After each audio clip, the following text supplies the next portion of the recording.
Guru adalah pelita dalam kegelapan. Sebuah pekerjaan yang mulia, khususnya mendidik siswa berkebutuhan khusus. Darlis adalah guru di Sekolah Luar Biasa ABC Melati Aisyah, Deli Serdang. Sejak tahun 2004, kesehariannya diisi dengan mengajar di sekolah ini. Hingga saat ini, ia masih aktif mengajar sekaligus mengemban tugas sebagai kepala sekolah. Di tangan Darlis, SLB ABC Melati Aisyah ini melahirkan banyak inovasi dan kreativitas. Untuk mendukung proses belajar siswa berkebutuhan khusus agar tidak hanya mendapatkan teori di dalam kelas. Salah satunya adalah daur ulang popok sekali pakai menjadi pot tanaman. Ia mengajak siswa-siswinya yang duduk di tingkat SMP dan SMA LB untuk membuat kreasi ini. Mulai dari membersihkan popok, memisahkan bungkus popok dengan gel penyerap cairan atau hidrogel, hingga mencetak dan melukis pot agar tampak lebih cantik. Dari kegiatan daur ulang ini, Darlis berharap siswanya dapat memiliki keterampilan dan kreativitas tinggi untuk menunjang kualitas hidup mereka di masa depan.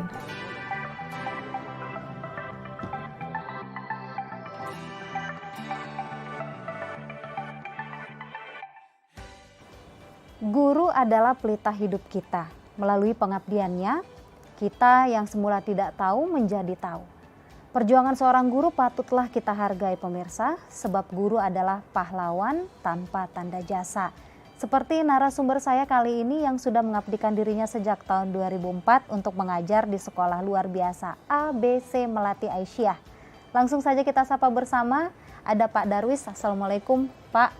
Waalaikumsalam warahmatullahi wabarakatuh. Apa kabar? Alhamdulillah sehat. Pak, bagaimana kegiatan terutama KBM ya, kegiatan belajar mengajar di SLB ABC Aisyah di masa pandemi seperti sekarang ini? Kegiatan kami di SLB ABC Melati Aisyah Sumatera Utara, Deli Serdang, itu seperti biasa, kita tetap melakukan proses pembelajaran. Hanya saja perbedaannya, kalau di masa pandemi ini kita menggunakan metode daring dan metode luring. Yang kita utamakan itu metode daring. Tetapi karena keterbatasan kemampuan orang tua siswa dan siswa, terpaksa juga kita terapkan itu metode luring dengan cara siswa menjemput materi pembelajarannya ke sekolah. Ada juga kita itu ada metode kunjungan ke rumah siswa. Dengan dibagi siswanya dalam satu hari itu minimal itu 1 siswa didatangi oleh gurunya. Ya, berarti gurunya yang harus aktif karena ini kemampuan ABK begitu ya Pak ya, anak yang istimewa, khusus. Anak berkebutuhan khusus. Nah Pak Darlis sebagai seorang kepala sekolah, kepala SLB ABC Melati Aisyah ini, apa tantangan dalam memimpin sekolah luar biasa yang semuanya anak-anak berkebutuhan khusus yang mulai dari apa saja Pak? Seperti tadi tunarungu, tunagrahita, lalu tunanetra. Dan autis ada kita. Autis ada juga. Karena siswa kita anak berkebutuhan khusus tunanetra, tunarungu, tunagrahita, dan autis tentu memiliki perbedaan ya. Tantangannya juga berbeda. Kalau tunanetra, ya gurunya harus mampulah braille. Ya, harus mampu dia membaca huruf braille atau belajar. Karena memang kita alasan yang awal tadi memang tidak ada tamatan pendidikan luar biasa. Jadi guru itu harus belajar secara otodidak untuk mengetahui braille itu. Buku-buku sudah disediakan di perpustakaan. Untuk mengaji juga ya pakai Al-Quran braille. Mengaji juga braille juga dan audio ya, ada audionya. Kalau untuk anak tunarungu, ya guru harus mampulah berbahasa isyarat, ya, memahami perkataan-perkataan atau ucapan-ucapan daripada siswa kita. Biasanya yang Bapak katakan kepada guru-guru ini apa? Ya untuk memotivasi mereka bahwa tidak hanya sekedar sabar kalau menurut saya, tapi kesabarannya itu harus ekstra karena ini anak-anak berkebutuhan khusus. Sebelum masuk kita selalu ada sharing ya, guru nanti istirahat juga ada berkumpul guru dengan kepala sekolah itu tetap kita ingatkan tentang kesabaran, kesabaran yang ekstra. Udah gitu mampu memahami kelas, ya, memahami kelas itu, memahami siswa.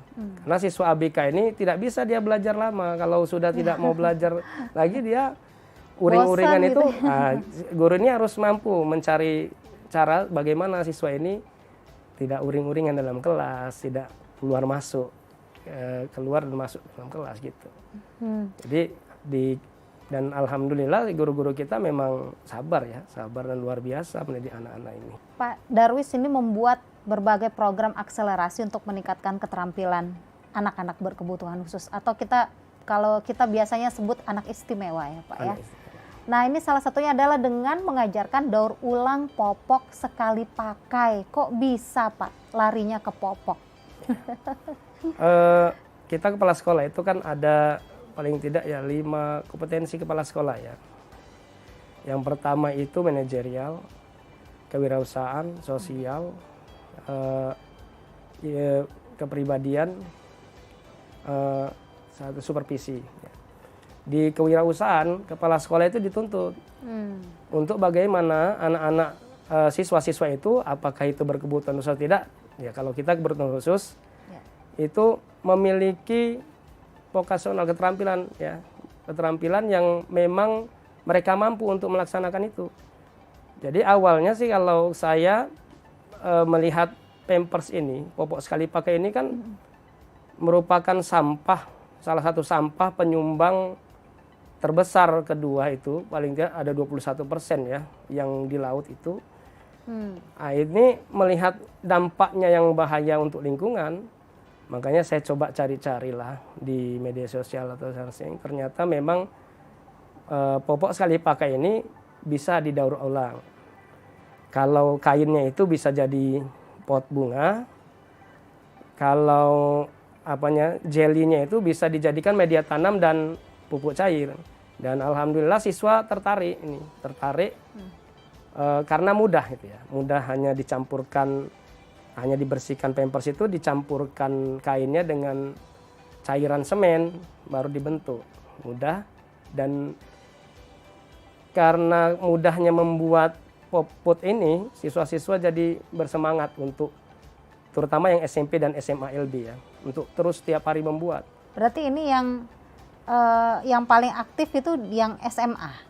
SMA dan SMP. SMP dan SMA iya, juga. SMP dan SMA. Dan menurut mereka ini mudah. Mudah. Jadi mereka semangat membuatnya. Semangat. Ya.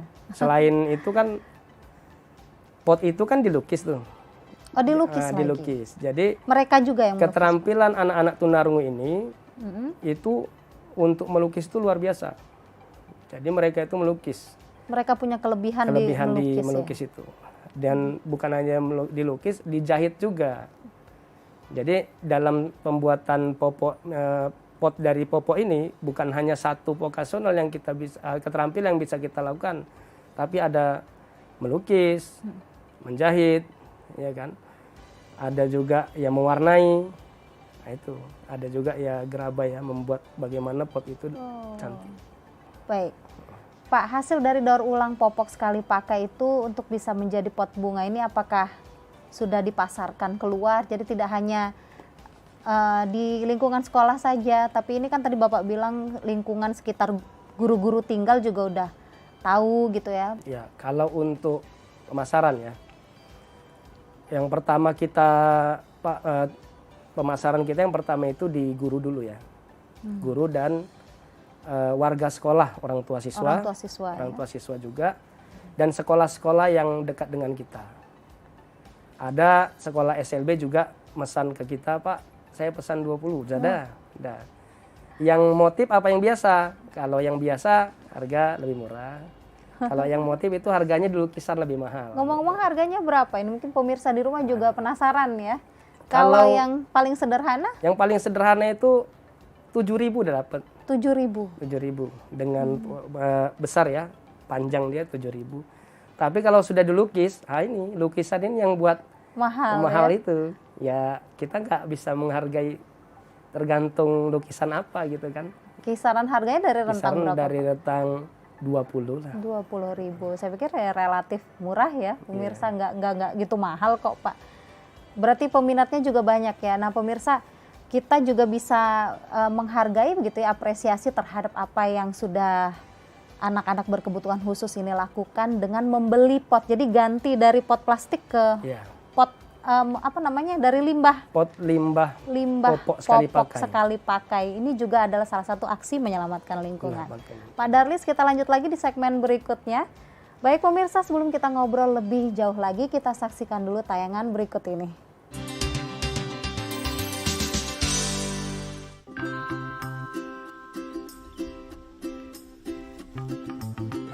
Selain mengajar keterampilan daur ulang, Darlis juga membina siswanya untuk belajar cara budidaya jamur tiram.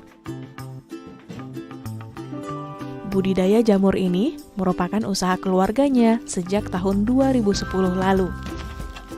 Di sini, siswa SMA belajar cara merawat jamur tiram seperti menyusun baklok jamur, menyiram, memanen, hingga mengemas jamur ke dalam kemasan untuk dijual. Darlis memang sengaja mengajak siswanya untuk belajar cara budidaya jamur tiram ini.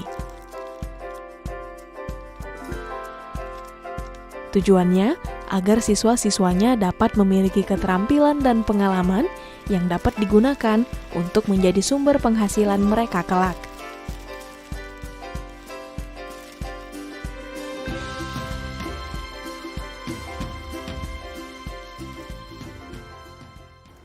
Iya, pemirsa dan Pak Darlis, itu tadi kita sama-sama saksikan ada budidaya jamur tiram. Nah, ternyata selain mengajarkan daur ulang popok sekali pakai, Pak Darlis juga mengajak siswinya untuk belajar di usaha milik pribadi ya Pak ya. Usaha sejak kapan nih Bapak rintis? Kalau jamur tiram itu 2018 ya, itu kita merintis 2018. Itu keluarga ya, keluarga ya, dari keluarga lah gitu. Karena pribadi ya, kalau pribadi ya pribadi gitu, cuman lebih kepada keluarga. Ya, lalu anak-anak dari SLB Aisyah juga ke sana? Tidak semua ya, ada beberapa yang memang mampu.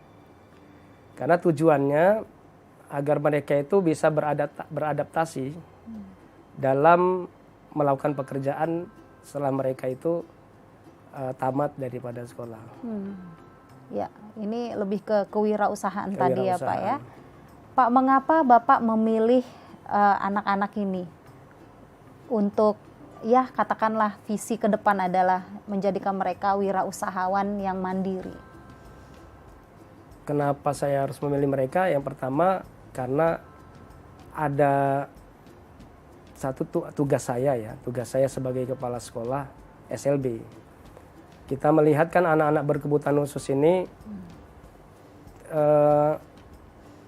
belum semua mau menerima keberadaan mereka, apalagi menerima pekerjaannya. Ya, ada stigma juga. Iya, masih ada. Jadi karena memang usaha jamur tiram yang kami punya ini berjalan cukup bagus ya. Jadi tidak salah saya ajak mereka untuk bergabung, dan itu bukan percuma ya, kita kasih mereka itu katakan untuk bayar uang sekolah mereka. Jadi anak-anak SMA-nya itu sebagian yang ikut itu sudah tidak bayar lagi mereka SPP.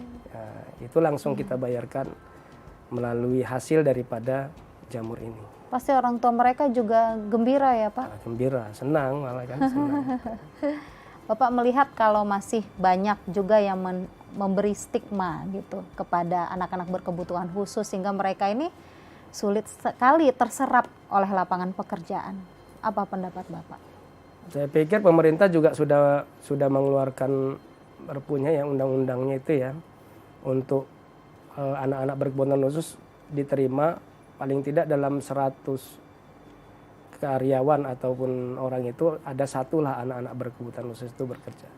Memang untuk anak-anak berkebutuhan khusus ini harusnya pekerjaan itu yang mampu mereka lah, yang mampu mereka bisa juga cleaning service, ya, membersihkan ruangan itu aja kan.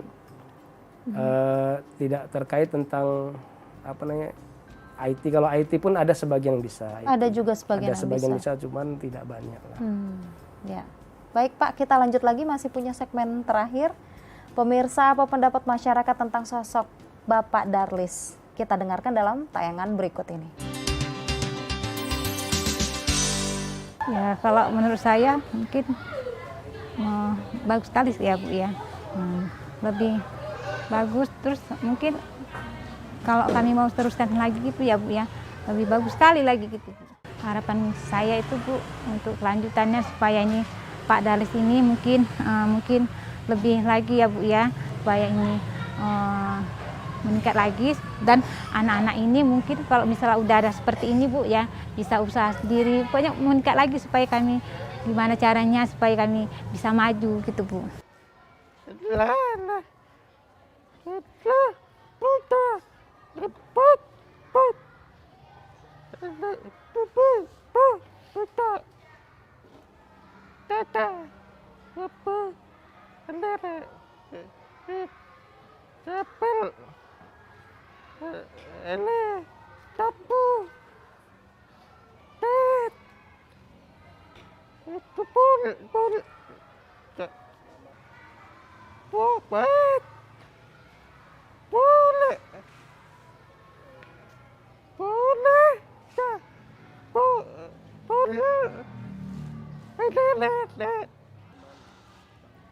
Aduh. Aduh.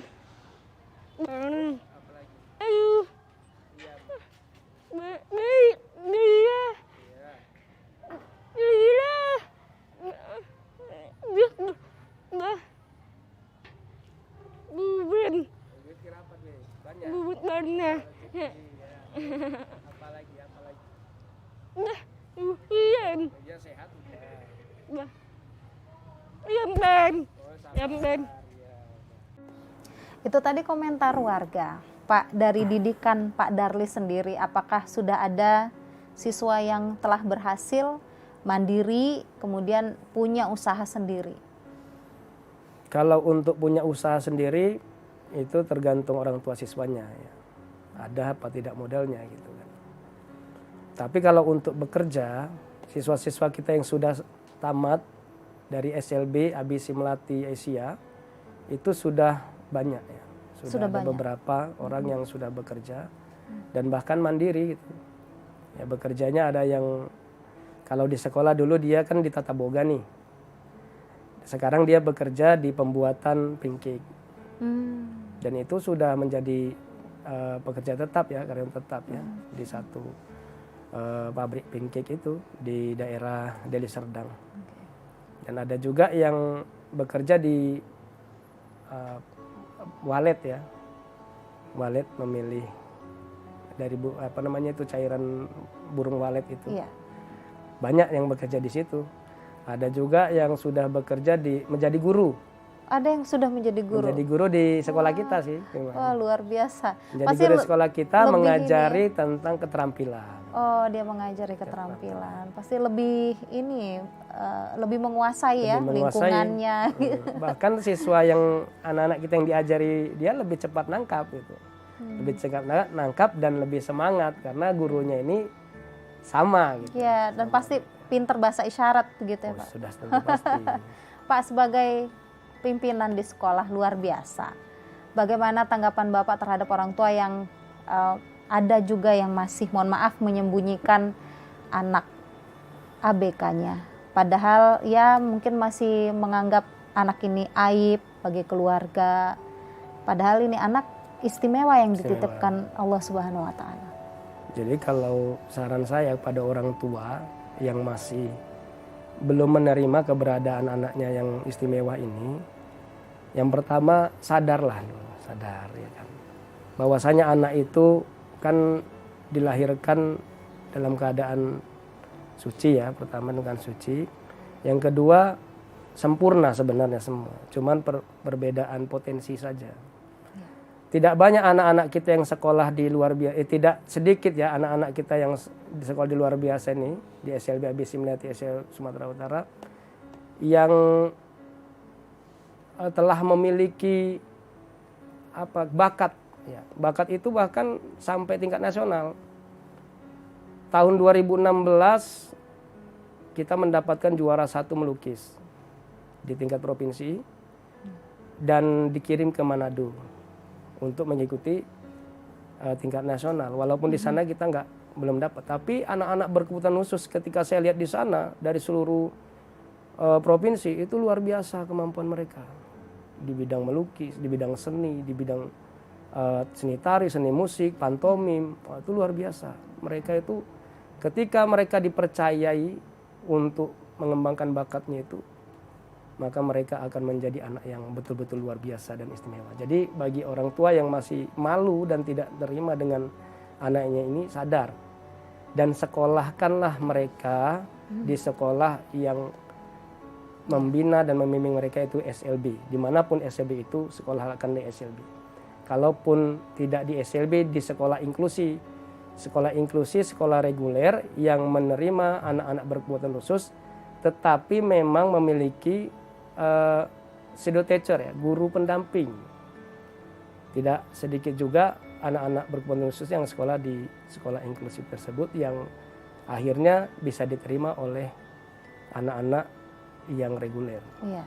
Dan bahkan mampu kok bekerja ya Pak ya, mampu terserap oleh lapangan pekerjaan. Baik. Apa harapan Bapak khususnya untuk dunia pendidikan anak-anak inklusif? Kalau harapan saya pemerintah dan masyarakat lah ya, benar-benarlah memang menerima keberadaan mereka itu. Jangan hanya teori maksudnya. Kalau teori sudah ada itu kan. Tapi benar-benar ketika anak-anak sudah selesai sekolah, ini benar-benarlah diterapkan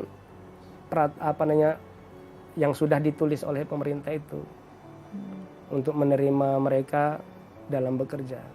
Sedih juga ya, sudah tamat SMA ILB tapi dia belum bekerja, bahkan masih jalan ke sana kemari gitu. Pak Darlis, terima kasih sudah meluangkan waktu untuk Selasar Budi. Jangan pernah lelah untuk mendidik generasi muda, khususnya anak-anak istimewa, anak-anak berkebutuhan khusus. Sukses untuk Bapak. Pemirsa, sosok Pak Darlis merupakan satu dari sejuta kisah guru yang berjuang untuk generasi muda, terlebih untuk anak-anak berkebutuhan khusus yang membutuhkan perlakuan dan pendidikan yang khusus pula. Semoga dari kisah perjuangan Pak Darlis ini kita semua dapat memetik sepenggal inspirasi yang bermanfaat untuk kehidupan. Mari jadikan diri kita bermanfaat bagi orang lain, jaga kesehatan Anda dengan tetap mematuhi protokol kesehatan. Saya Rahma Mandasari undur diri, sampai jumpa.